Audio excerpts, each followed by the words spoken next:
爺講故事。OK。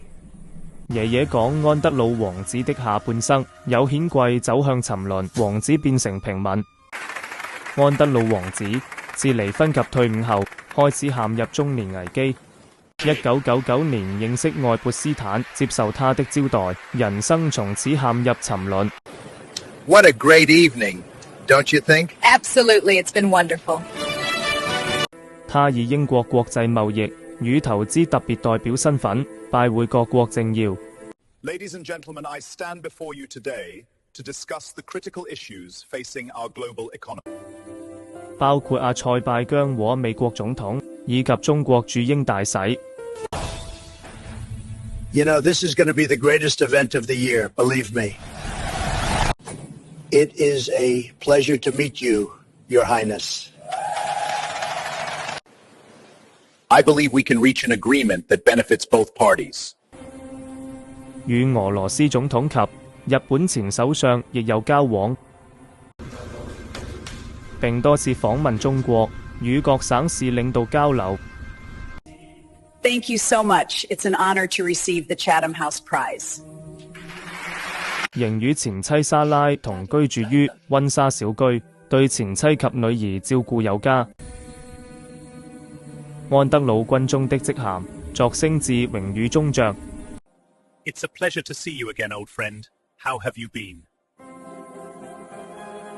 愛潑斯坦2008年承認招攬未成年人買淫罪名入獄13個月，他被拍到在2010年與愛潑斯坦在紐約中央公園散步。2011調查愛潑斯坦案件，牽涉出安德魯王子。2015年朱弗雷提民事訴訟，聲稱受安德魯性侵時只17歲。I am only 17.